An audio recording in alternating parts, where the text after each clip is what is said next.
भूत मतलब लक्षण दिखाने लग जाएगा कि मुझे नचाओ, तो उसको नचाया जाता है। उसका प्रॉपर नैरेटिव है, उसका प्रॉपर सॉन्ग है, प्रॉपर ट्यून है उसकी, ठीक है। तो उसमें उसके नैरेटिव भी बहुत पॉइंट पोइट्री है उसमें। नीकाना भूत कालो को क्रोध है, तेरा तेरा बाबा भूता रोना चिल्लाना, ऐसे बहुत सारा नैरेटिव है उसमें। तो वो अवतरित होता है भूत, फिर अवतरित होकर वो अपनी परिस्थितियां बताता है कि मैं कैसे मरा, वहाँ पे चारों तरफ क्या था, और मैं आखिर में मुझे किसकी याद आई किसकी नहीं आई, पूरा बताता हो। और उसके बाद उसके 3 बाजे या 5 बाजे होते हैं, 5 मतलब 5 टाइम, सुबह 1 बाजा होता है, शाम का दूसरा बाजा होता है, तो 5 बाजे बजाए। उसके बाद वो कहता ना मुझे दोबारा बुलाना। अच्छा, कुछ भूत ऐसे होते हैं कहते हो गया अब मैं नहीं आऊँगा, मैं हिमालय में चला गया हूँ, ठीक है। It is very interesting. तो ये हमारे यहाँ भूत, उसको भी वो आत्मा भी बड़ी पवित्र है हमारे लिए, इविल नहीं है वो। भाई कोई बच्चे के पिताजी मरे तो बच्चे पे भूत आ गया है, उसकी माँ पे आ गया, उसकी बहन पे आ गया, वो पूरा बताता है कि ऐसा ऐसा मैं मरा था, ऐसी ऐसी परिस्थितियाँ थी। तो हमारे पत्नी के नाना जी ये बहुत बड़े ज्योतिषी थे, और वो बिल्कुल इन चीज़ों में विश्वास नहीं करते थे। देवी देवता ये भूत ऊत में कभी विश्वास नहीं करा, और देवी देवताओं में करते थे। तो उन्होंने कहा कि मेरे पड़ोस के गांव में एक उनका जजमान मतलब क्षत्रिय 80 साल की उम्र में मरा, और मुझे कहीं अगल बगल से पता चला है कि उसका भूत नाच रहा है। तो मुझे बड़ा आश्चर्य हुआ कि मैंने सोचा वो तो पूरी उम्र लगा के मरा, उसके भूत नाचने कोई मतलब, भूत तो जो अतृप्त आत्माएं हैं ना वो भूत बनती है। क्योंकि फिर भी मैं चला गया, मैंने कहा यार देखते हैं क्यों नाच रहा है। तो कह के मैं वहाँ गया, उसको अवतरित हुआ वो वहाँ पे जगोड़ कमसाल के पास अवतरित हुआ भूत। तो उसने कहा क्या हुआ तेरा तो सब कुछ है, नाती नतेड़े क्यों नाच रहा तो कि मैं ये बताने के लिए आया हूँ कि फला फला पेड़ के नीचे मैंने सोने की गागर रखे थे, कलदारों जो होते हैं ना ब्रिटिश सिक्के 1 रुपये होते थे, उसकी गागर भर के मैंने वो रखी थी, गाड़ के रखी थी, और मैं चला गया, मैं किसी को बता नहीं पाया इसलिए आया हूँ। तो उन्होंने कहा आगे क्या है, कि नहीं मेरा एक बाजा कल लगाना, अभी जाके देखो तुम। तो कहते सारा गांव सब्बल उब्बल लेके उस पेड़ के नीचे खोदने लग गया जाके उसी समय, और वहाँ सचमुच गागर मिल गई। तो फिर उनका अब आगे हो गया, मैं इसीलिए आया था, हो गया मेरा काम, अब मुझे कोई नहीं नचाना भूत। तो ये कोई मतलब ऐसी बात में हवा में नहीं बात कर रहा हूँ, मुझे उन्होंने पर्सनली मेरी पत्नी के नाना जी ने बताया था कि मैं भूत में विश्वास, ऐसे में विश्वास नहीं करता, लेकिन उस दिन मुझे लगा ये कुछ है। सुधीर कक्कड़ की किताब भी तो है ना, shamans doctors and mystics, Sudhir Kakar की किताब है शैमल्स डॉक्टर्स एंड मिस्टिक्स। ये अलग किताब है, हो सकता है दूसरी, तो वही हिंदी में होगा ना इंग्लिश में है। अच्छा वो ये इंग्लिश टाइटल बहुत बहुत सारे हैं ना।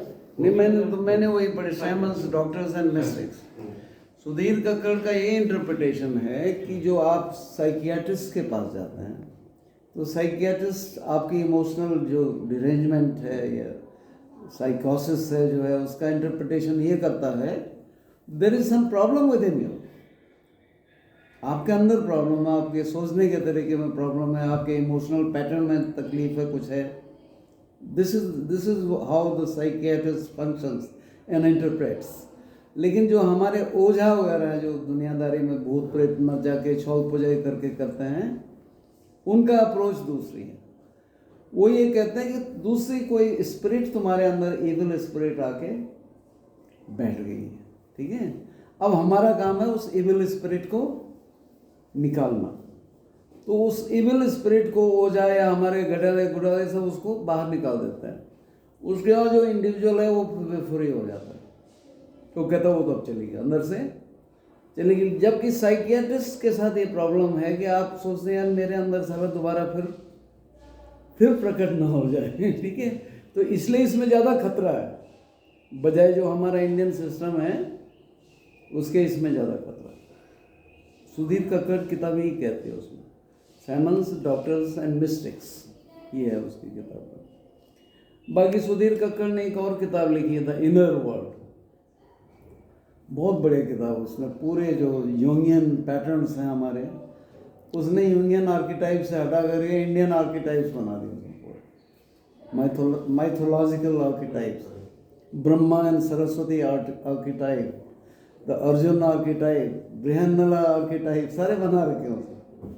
That is also interesting. Sir empowerment और एजेंसी की बात एक बार और बताइए। नहीं, एम्पावरमेंट मीन्स भाई जो तो पॉसेसिवनेस के बाद जो whoever in Indian, in the Western system it is the evil which is weakening you, but in the Indian system it is a certain divine spirit which wants to manifest itself through your medium, through the medium of your body, ठीक है? तो वो it is that spirit, that divine spirit empowers you. अगर आप देवी के पशु हैं, you are very powerful, ठीक है? अगर आप पांडव के पशु हैं, यू आर वेरी पावरफुल। और जब वो अवतरित होता है तो आप जो है बहुत खुश होते हैं। देवता अवतरित होता है ना, खुश होता है, जिस पे अवतरित होता है बहुत खुश होता है, हाँ बहुत बढ़िया हो गया, तुमने मुझे बुला दिया, अच्छा किया, तुम्हारा सब कुछ ठीक ठाक होगा। और जो डेवटी है वो भी खुश होते हैं, ठीक है? लेकिन देवता is also an agency, as the anthropology says. Agency इसलिए है कि वो उसके पास पावर है काम करने की। कुछ चीज़ें ऐसे नहीं जिसके पास पावर नहीं, वो ह्यूमन एजेंसी की तरह काम करता है। जैसे जॉन साहब हमारे यहाँ तो है ही, लेकिन जॉन साहब इलाके में जो 4 माउस में बहुत ही पावरफुल माने जाते हैं। अगर किसी को एमएलए का टिकट लेना है, तो टिकट लेना है, तो वो लोग जो है मासू के पास जाते हैं। तो मासू कहता है ना ना ना ना ना ना, तू मत ले, दूसरा लेगा। तो जिसको मासू ने कह दिया टिकट लेने के लिए, वही टिकट लेगा, ठीक है? मासू इज ऑल्सो एन एजेंसी है ना एक्चुअली। राजनीति का टिकट, हाँ, एमएलए का टिकट, एमएलए का, प्रधान का टिकट। तो महासू का पशुआ बोलता है, महासू का पशुआ बोलता है, उसके पास जाते हैं ये मैंने आज पहली बार कि सुना, महासू का पशुआ बोलता है कि महाराज में जरा टिकट कहीं ले। जगह वहाँ परमिशन वहाँ से लेनी होती है पहले। ये मुझे पता है। मतलब वहाँ चुनाव नहीं होते। कई बार कई प्रधान ज्यादातर गाँव में अनअपोज होते हैं, महासू महाराज ने कह दिया ये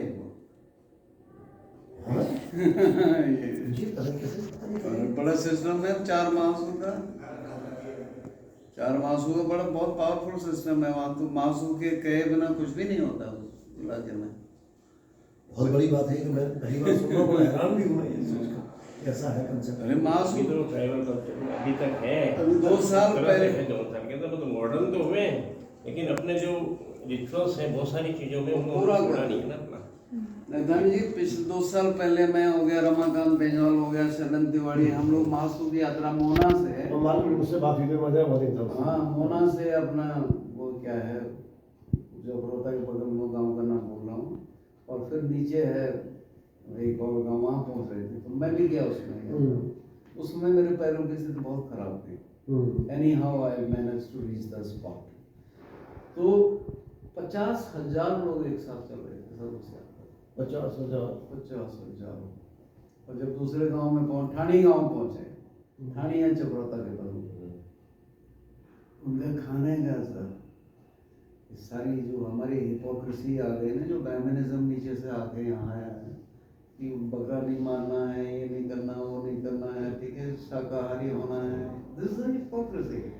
पार्टी तो मीट ईटर्स हैं, basically we are meat eaters. तो सब जब गांव में गए तो वो जो पत्तल में चावल रख रहे थे, और इतना बड़ा जो दाल देने का होता ना लोहे का, इतनी मीट डाल दे रहे थे उसमें। मैंने कहा मुझे तो इतना मत देना भाई, हम तो नहीं खा पाएंगे। इतना बड़ा उठा के सारे लोग, 50,000 में तो 30,000 तो खाने वाले थे वहाँ। अब व्यवस्था कौन करता है? गाँव वाले को। अरे बहुत रिच लोग हैं यार, बहुत रिच लोग, बहुत रिच।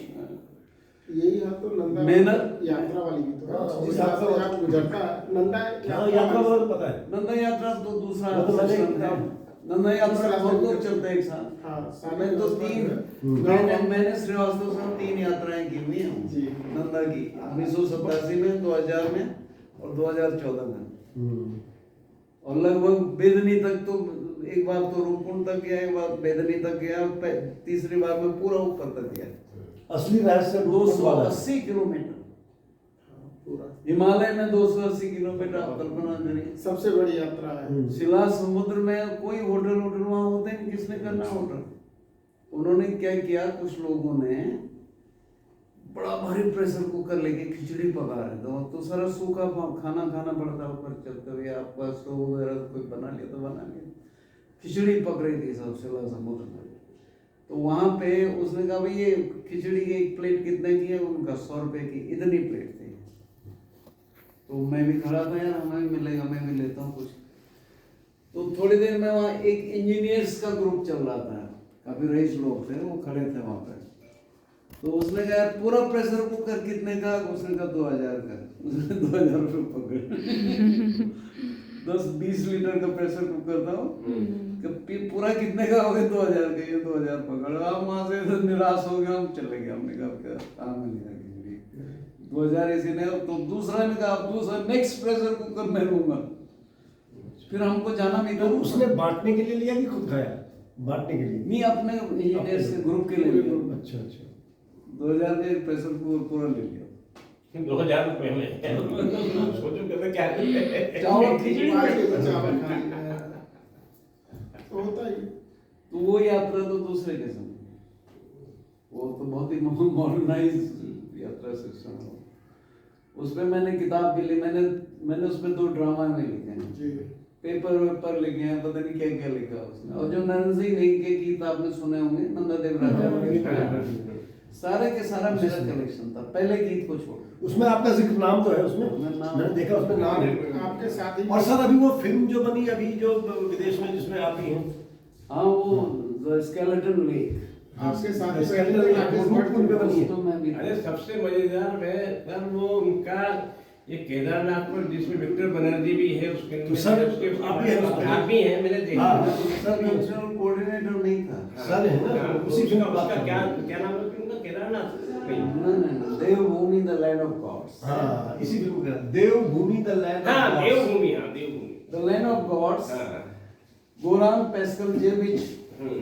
पेरिस का डायरेक्टर था, और पूरी टीम वहीं से आई थी। 15-20 लोगों की टीम थी, और विक्टर बनर्जी उसमें मेन रोल में था। मैं 2 गांव के जो कोड़े थे उनके बीच बैठा हुआ था, लेकिन मैं कल्चरल कोऑर्डिनेटर था। उस फिल्म वाले जो डायरेक्टर था उसने मुझे कहा पुरोहित साहब, कोई आदमी गिलास उठा रहा है, ये भी ऑथेंटिक, कल्चरली ऑथेंटिक कैसे उठाता है, खाना कैसे बांट रहे हैं, ये भी कल्चरली ऑथेंटिक हो रहा है।